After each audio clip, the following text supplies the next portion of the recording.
Hey everybody, welcome back yet again to another podcast episode with me guys.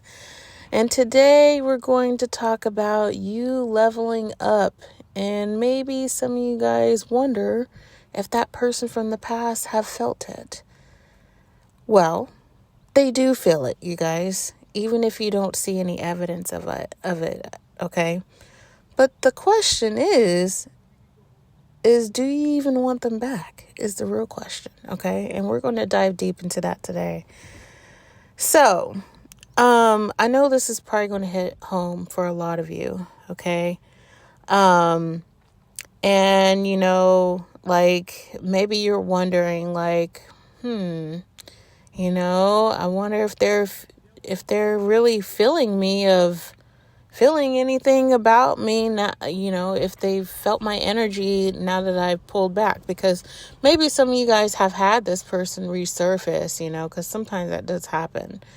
But then that's when by the time they come back, which happens in a lot of cases, like you're in this place where you're just kind of like, but why do I feel so done? You know what I mean? Like you're just like, you just don't, technically a lot of people like to call it like, man, I just don't even want this anymore. Okay. So, and I know, some of you guys are definitely silently nodding because you felt the shift. And we're going to talk about what that really means. Okay. So let's be real here. Your glow up started when you stopped waiting on them. Okay. When you stopped refreshing the messages, when you stopped watching tarot readings about them, when you stopped obsessing about what if, you started taking care of yourself, you started healing, you started saying, if they want access to me, it's going to require consistency, healing, and respect. And energetically, they felt that, okay? The silence, the distance, the shift in your emotional availability, okay? People can feel when your energy is no longer around them. And you guys, this doesn't even have to be a romantic partner all the time. This could be a friend or somebody you just cut off. It could be anybody, right? So now here's the real question. Do you even want them anymore? Do you want the version of them that ghosted you, breadcrumbed you, was emotionally unavailable? Because a lot of times when someone comes back, which I just mentioned, right? It's not because they've changed. It's because they feel the shift in your energy and want access to what they used to drain. Okay? But guess what? You're not that version of yourself anymore. You're in your healed girl era now. You're not chasing. You're not pleading. And you're not trying to change your self-concept just to get somebody to see your worth. Because you know your worth now. Okay? And I have to add this in, you guys, because the thing is that if somebody were to come back into your life, you better have some boundaries up. You and your standards must be extremely high. Okay? Because the thing is that if we allow somebody to just come back in, 9 times out of 10, their behavior is still going to be the same unless they're actively getting therapy or some type of, help with their own attachment style, and that they're showing you with their actions that things have changed, okay, or in the midst of changing.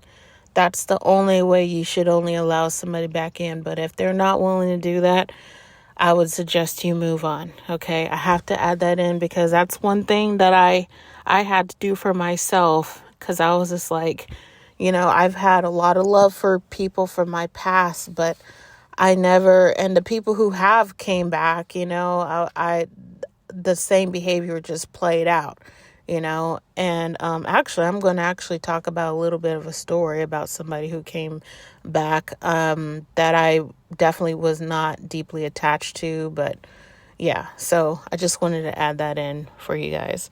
So actually, you know what? Let's go ahead and get right into it because I thought there was something else I wanted to mention. But so I'm going to tell you a real quick story. So this person in my past, let's call him Subu. Okay. That actually was his name, but yeah. So he had ghosted me about 2 years ago. All right. No warning, no closure, just poof, basically. Okay. Now, it was funny because we never did get to meet in person, but we did talk to each other via text and stuff like that, right? And he did live in the vicinity of where I am and things like that, right? But, when I had like started talking to him, I was actually on vacation. I was actually in California at the time.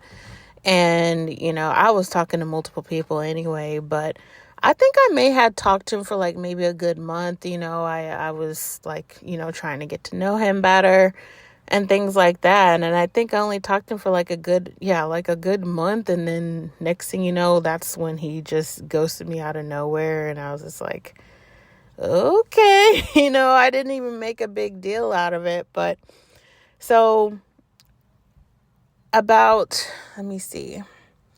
So about a month ago, right? That's when he came back.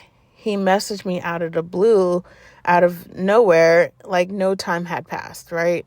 And I remember I literally said, I should post, I think I'm going to post the text messages on my community tab or something, or add them in this podcast, you guys, so you can see what I'm talking about. Okay. And, because at first I was just like, who is this? I always do that with people anyway. I was like, who's this? Right? Because, I don't really keep phone numbers in my phone, you guys. If I haven't heard from somebody in so long or whatever, what's the point of keeping their phone number in my phone, right? And, of course, like, I was just like, who's this? And then they told me who it was. And then like, they told me their name. And I was just like, huh?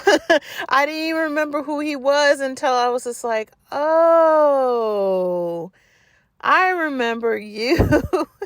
I'm just laughing now because it's just like, oh yeah. And then like, he seemed like he was kind of upset that I didn't even remember him. And I'm just like, dude, you ghosted me like 2 years ago. And I confronted him about it too, which was funny, but yeah. So anyway, and of course, I've already had detached. I wasn't really attached to him anyway. Like I didn't even really care. Right. But of course I've worked on myself a lot in these last 2 years, right? And it was never about them anyway. So, like it pretty much just like confirmed what I already knew, that he had felt the loss of my energy, because why else would he pop up, right? And I didn't want him back. I mean, hello, he ghosted me, right? Why would I want somebody like that back, right? Because once you heal, you guys, you look at that dynamic and you're just like, I deserved a lot better. Like the whole time I was just like, wow, like, I can't believe I dealt with that. It was like a big aha moment. Okay. So that's just a little story of somebody from my past that has came back, and they tried to admit to me that they've done the work, and they were sitting here telling me like, oh, I've been running, and because this is what he was telling me. He was just like, yeah, I've been focusing on myself by, going on walks and runs, and then a couple other things he mentioned. I was just like, I confronted him too. I was just like, dude, that's not hardcore inner work. I'm like, I'm talking about the stuff that makes you freaking cry. Okay. I'm very blunt, you guys. I just don't give a damn, basically, when it comes to inner work. I don't play around with that because, I know what I deserve, And I'll be damned if I went back to somebody who hasn't even done any serious work on themselves. And that's what high value women do. They don't play. Okay. But anyway, so, and don't get me wrong, like initially when somebody comes back, especially if you had a deep connection with them, it can definitely feel flattering at first. But the thing is that don't confuse attention for alignment. Okay. So people returning doesn't always mean reunion. Sometimes it's just a confirmation that your glow up is real, that your detachment worked, that you've moved into a timeline where you're no longer energetically available for crumbs. Okay?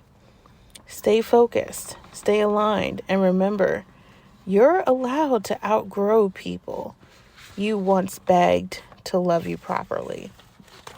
Yes, they felt you level up, but the real power is realizing that you no longer want what you once cried for. Okay? Let that be your reminder today. Keep doing the inner work, you guys. Discover what your attachment style is. For God have mercy. Okay, that's definitely going to help you a lot, which I'm actually I think that's going to be the next episode, is about how attachment healing definitely can help you significantly. Okay, especially when you're trying to detach. But yeah, so keep choosing peace and keep walking forward, even when the past tries to knock again.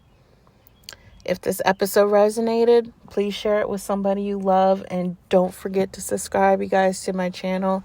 If you want to work one-on-one with me, book a personal reading to see what's going on with you, because I do tarot as well, if you don't already know, to see where you're at and what your guides want you to know, or what you need to heal within yourself. I can figure that out for you. All right.